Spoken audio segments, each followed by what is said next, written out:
Right, just gonna quickly talk about the future and some unlikely heroes who may be unlikely heroes of the future.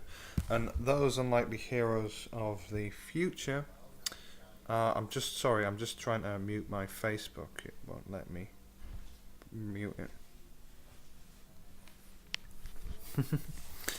Um, yeah, basically those people are gamers, and well, no, just gamers and people who are into computing and environmentalists. Now, environmentalists, if the whole global climate change thing is human made, will possibly be able to save the world from massive fucking climate issues, massive fucking natural disasters, indirectly through, lowering carbon footprints, improving carbon storage methods, green living, renewable energy, this kind of thing. That'll probably be a necessity. Well, renewable energy will be a necessity because we need a infinite energy source if we want to continue indefinitely, or at least one that'll last another 10 or 20,000 years. Maybe helium free from the moon. Am I right?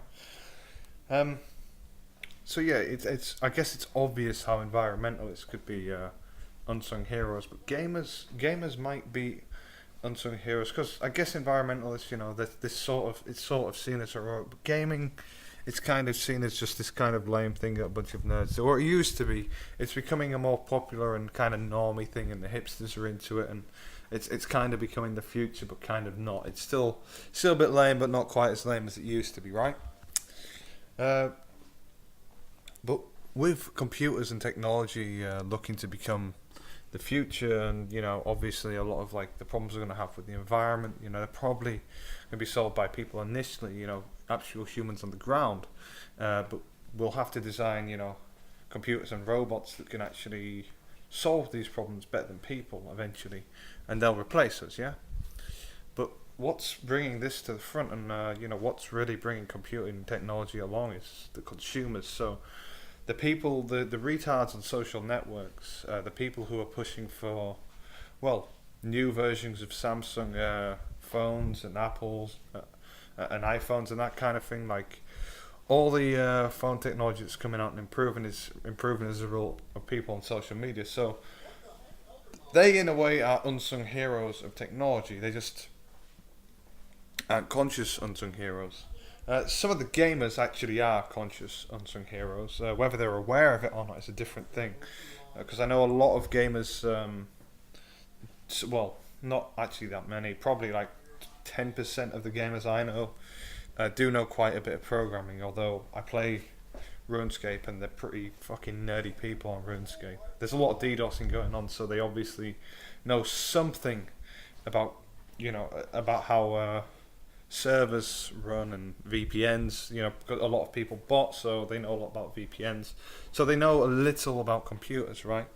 And a lot of these people will be helping out with coding, for a job, or they'll code stuff in general. But their contribution, no matter how minor it is, gives an overall better understanding of code to everyone. Yeah. So in that way, they're contributing consciously, but I think it's gaming that's really driving like computing requirements up, and really driving the robotics industry, and sort of the memory capacity that a regular hard drive would have, that kind of thing. The specs of computers go up as a result of gamers, not as a result really of business people. Business people are ones who invest, yes, but the people who make the demand are gamers because they want the next level of game. They want virtual reality now. They want all the sensations of the real world in virtual reality. They want gigantic 4,000 fucking terabyte. I don't know what it's called. But they are the people who want these products, and they are the people who will push for it, right? But these products are the future in many other ways. The virtual reality aspect, I can see, when it gets better. I mean, people now, there are teaching jobs on Skype. Skype is used for like business conferences now.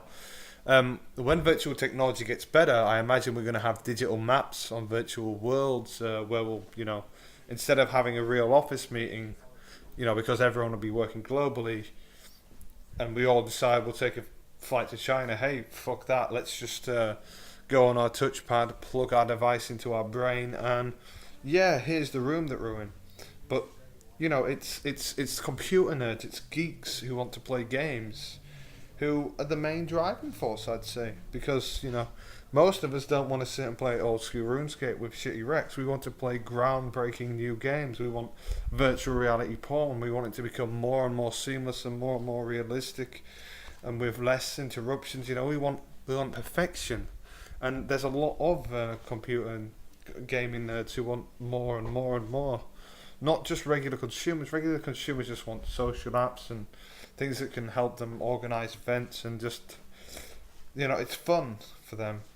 Casual gamers, they have fun, but casual gamers aren't the same as proper gamers. They want the next cutting edge, and these people are the unsung heroes of the future without realizing it, because they're gonna possibly contribute, to climate change and all this shit, but they contribute to what will probably be the long-term solution to humanity's future problems, whether it be that the robots freaking rise up and kill us, or we merge with them, or the technology just improves everyone's lives forever and it alleviates suffering.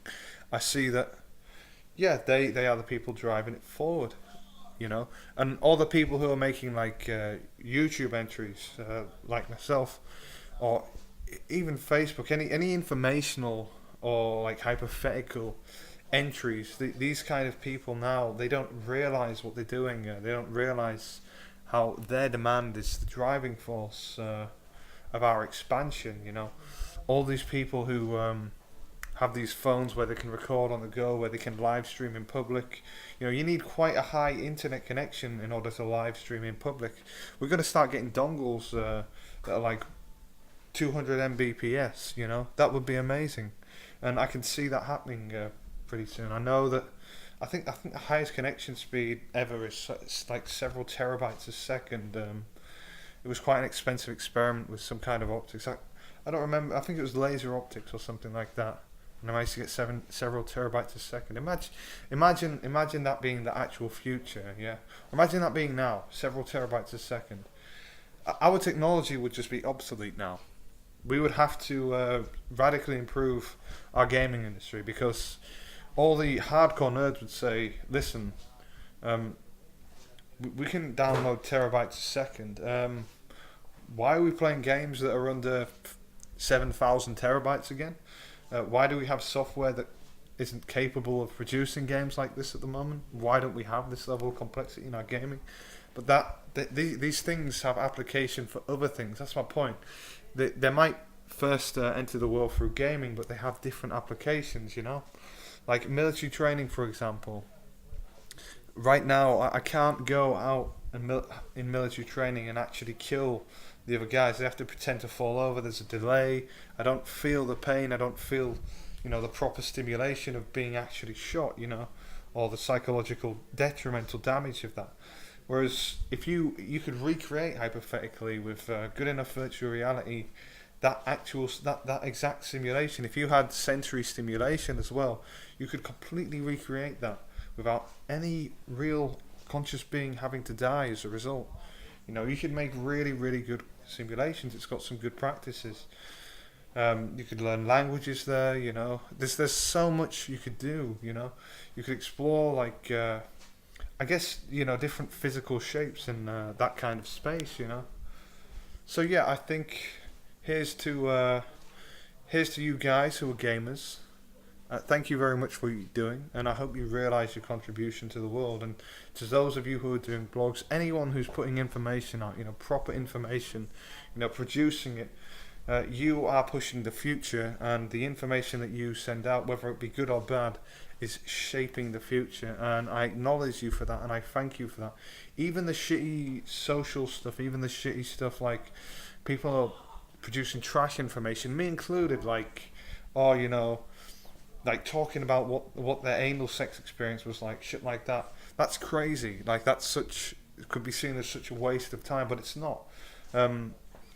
These kind of experiences will lead us to become more open in time, and they'll lead us to understand more about humans and more about the nature of the world in general. So thank you very much for, pushing the progress. Keep doing what you're doing.